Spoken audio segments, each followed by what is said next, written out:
Phone tapping కేసులో మరోసారి SIT ముందుకు శ్రవణ్ రావు. ఫోన్ ట్యాపింగ్ కేసులో మీడియా సంస్థ యజమాని శ్రవణ్ రావు బుధవారం మరోసారి సిట్ ముందుకు హాజరు కానున్నారు. గత విచారణలో అడిగిన ప్రశ్నలకు తగిన సమాధానాలు ఇవ్వకపోవడంతో అధికారులు ఆయన తిరిగి నోటీసులు పంపారు. ఈ కేసులో ఇప్పటివరకు అరెస్ట్ అయిన వారంతా పోలీసు అధికారులే కాగా శ్రవణ్ రావు మాత్రం ప్రైవేటు వ్యక్తి. ఫోన్ ట్యాపింగ్ వ్యవహారంలో ఆయన జోక్యం చేసుకున్నారా, ఎస్ఐబి టాస్క్ ఫోర్స్ అధికారులతో ఆయనకు పరిచయం ఉందా, పరిచయం ఉంటే పరిచయం కల్పించింది ఎవరు, ఆయన కార్యంలో హ్యాకింగ్ పరికరాలను ఏర్పాటు చేయడానికి ప్రణీత్ రావు వెనుక కారణం ఎవరు, ఈ వ్యవహారంలో ఎవరెంతమంది సంభాషణలు విన్నారు, ఎవరెవరి ఫోన్లను ట్యాప్ చేశారు, దీని ద్వారా ఏమైనా ఆర్థికంగా లబ్ధి పొందారా అనే అంశాలపై అధికారులకు స్పష్టత రావాల్సిందని భావిస్తున్నారు. కాంగ్రెస్ బీజేపీ నేతలు రేవంత్ రెడ్డి అనుచరుల ఫోన్ నెంబర్లను ట్యాపింగ్ టీంకు ఎందుకు అందించబడ్డాయి, ఆ వివరాలను శ్రవణ్ రావుకు అందించింది ఎవరు, గత ప్రభుత్వంలో 3 మంత్రులు ఆయన ఏ సమాచారాన్ని ఇచ్చారు, ఇటువంటి ప్రశ్నలకు ఎస్ఐటి మరింత లోతుగా విచారణ జరుపుతోంది. ఈ విచారణ కోసం మరొకసారి సిట్ ముందు శ్రవణ్ రావును నోటీసులు పంపి పిలిపిస్తున్నారు. ఇప్పటికే అరెస్ట్ అయిన డిఎస్పీ ప్రణీత్ రావు శ్రవణ్ రావులు ముఖాముఖి విచారణకు సిద్ధమవుతున్నారు. శ్రవణ్ రావు తనకు ప్రణీత్ రావుతో మాత్రమే పరిచయం ఉందని చెప్తున్నప్పటికీ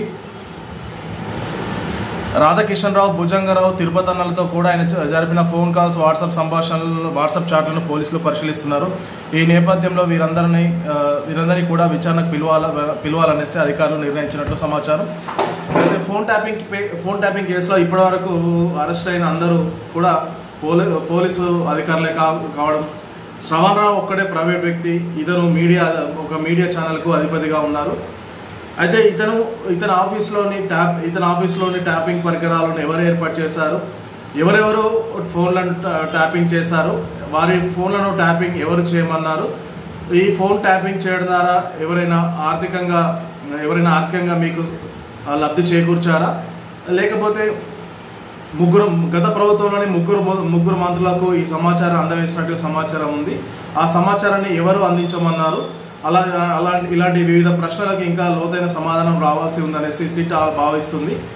దీనిలో భాగంగానే సిట్ మరొకసారి శ్రవణ్ రావుకు నోటీసులు అందించింది. దానిలో భాగంగా ఇవాళ సిట్ ముందుకు శ్రవణ్ రావు హాజరు కానున్నారు. అయితే గత ప్రభుత్వంలో కాంగ్రెస్ బీజేపీ రేవంత్ రెడ్డి అనుచరుల ఫోన్లను ట్యాపింగ్ చేసినట్టు బలమైన ఆధారాలు ఉన్నాయి. అయితే కాంగ్రెస్ బీజేపీ కాకుండా సొంత పార్టీ నేతలను కూడా కొందరు ఫోన్ ట్యాపింగ్ చేసినట్టు తెలుస్తుంది. రాష్ట్రంలో ఎవరైతే పొలిటికల్గా యాక్టివ్గా ఉన్నారో వారి యొక్క ఫోన్లను ట్యాపింగ్ చేస్తూ వీరి ఫోన్లను ట్యాపింగ్ చేయాలనేసి ఒక లిస్టు తయారు చేసి శ్రవణ్ రావు, ప్రణీత్ రావుకి అప్పుడు శ్రవణ్ రావుతో పాటు రాధాకిషన్ రావు ముఖ్యమైన వ్యక్తి రాధాకిషన్ రావుకు సూచించడంతో రాధాకిషన్ రావు డిఎస్పీ ప్రణీత్ రావుకు, భుజంగరావు, తిరుపతన్నలకు వాటిని ఫార్వర్డ్ చేసి వాటి యొక్క సమాచారాన్ని తెప్పించుకొని దీనిపైన వారి యొక్క యాక్షన్ తీసుకోవడం జరిగింది. అయితే దీన్ని అందరి వెనుక ఉన్నది ఎవరు అనేసి ఇంకా తేలాల్సి ఉన్నందున మన శ్రవణ్ రావును విచారణకు పిలిచారు. అయితే విచారణలో వ్యక్తిగతంగానే కాకుండా శ్రవణ్ రావు, ప్రణీత్ రావును ఎదురెదురుగా కూర్చుండబెట్టి కూడా విచారణ చేసే అవకాశం ఉన్నట్టు స్పష్టంగా తెలుస్తుంది.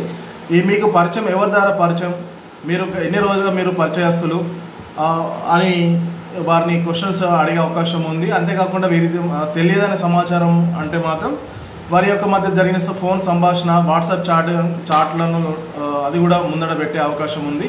ఈ రాధాకిషన్ రావు, భుజంగరావు, తిరుపతన్నలు మరియు ప్రణీత్ రావు, ఈ శ్రవణ్ రావులు వీళ్ళంతా ఒక మూటాగా ఏర్పడి గత ప్రభుత్వంలో ఫోన్ ట్యాపింగ్ చేసిన విషయం తెలిసిందే. అయితే ఎవరైతే రాష్ట్రంలో కీలకమైన వ్యక్తులుగా ఉన్న నాయకులు, యాక్టివ్గా ఉన్న నాయకులు వారి యొక్క ఫోన్లను ట్యాప్ చేసి వారు ఏ విధంగా వారి యొక్క వ్యూహాలు ఎలా ఉన్నాయి, ఎన్నికల పంతాలు ఎలా ముందుకెళ్తున్నారు, అలాగే ఈ పార్టీలకు ఆర్థికంగా ఎవరు నిధులు సమకూరుస్తున్నారు, వారిపైన దాడులు నిర్వహించడం, వారిపైన అక్రమంగా కేసులు పెట్టడం, వారిని బెదిరించడం, ప్రతిపక్ష పార్టీలకు ఆర్థికంగా ఎలాంటి నిధులు చేకూర్చకుండా వారిని నిరోధించడం ఈ టీం యొక్క ముఖ్య ఉద్దేశంగా తెలుస్తుంది. అయితే వీరి వెనుక ఉన్న బలమైన వ్యక్తులు ఎవరనేసి ఇప్పటి వరకు తెలియరాలేదు. అయితే వీరిని ఈ ఫోన్ ట్యాపింగ్ పరికరాలు శ్రవణ్ రావుకు చెందిన ఒక ఛానల్లోని ఆఫీస్లోనే ఉన్నట్టు కొన్ని హ్యాకింగ్ పరికరాలు. అయితే ఈ శ్రవణ్ రావు ఒక లిస్టు తయారు చేసి అప్పటి రాధాకిషన్ రావు అండ్ డిఎస్పీ ప్రణీత్ రావుకి అందజేస్తే వాళ్ళ యొక్క ఎవరైతే యాక్టివిస్టులు ఉన్నారో అలాగే బిజినెస్ మ్యాన్లు ఉన్నారో వారికి ప్రతిపక్ష పార్టీలకు ఎవరైతే నిధులు సమకూరుస్తున్నారో వారి యొక్క ఫోన్లను సీక్రెట్గా వినడం, వారి వ్యూహాలు, వారి ఆర్థిక మూలాలు, వారి యొక్క బిజినెస్ నేచర్ అవన్నీ పసిగట్టి వారిపైన ఇమీడియట్గా రైడ్కి వెళ్ళడం, ఇవన్నీ కార్యక్రమాలు గత ప్రభుత్వంలో ఇవన్నీ జరిగినాయి. అందుకే కాంగ్రెస్ ప్రభుత్వం రాగానే దీనిపైన సిట్ దర్యాప్తు చేస్తుంది. అలాగే రాధాకృష్ణరావు అమెరికాలో ఉంటే ఆయనకు రెడ్ కార్నర్ నోటీస్ జారీ చేశారు.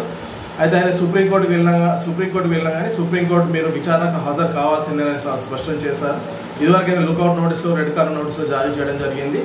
అది ఈ విధంగానే శ్రవణ్ రావు కూడా సుప్రీంకోర్టుకు వెళ్ళడంతో మీరు విచారణకు హాజరు కండి, మీకు అరెస్ట్ చేయడానికి వీల్లేదని పోలీసులను ఆదేశించారు. విచారణకు మాత్రం పూర్తి స్థాయిలో సహకరించాలనేసి శ్రవణ్ రావును సుప్రీంకోర్టు ఆదేశించింది. అందులో భాగంగానే 3 రోజుల క్రితం శ్రవణ్ రావు పోలీసుల సిట్ ముందు హాజరయ్యారు. ఆయన చెప్పే సమాధానాలు సంతృప్తికరంగా లేకపోవడంతో శ్రవణ్ రావుని ఇవాళ మరొకసారి సిట్ ముందుకు పిలిచారు. అయితే ఇవాళ ఎలాంటి పరిణామాలు చోటు చేసుకుంటాయనేది చూద్దాము. ఎలాంటి కొత్త విషయాలు వెలుగులోకి వస్తాయనేది తెలియాల్సి ఉంది. దీనిపైన కొందరి ఇప్పటి ప్రతిపక్ష నాయకులకు కూడా సంబంధాలు ఉన్నట్టు తెలుస్తుంది. కానీ ఈ విచారణలో వాళ్ళ పేర్లు కూడా వెల్లడయ్యే అవకాశం ఉన్నట్టు స్పష్టంగా తెలుస్తుంది.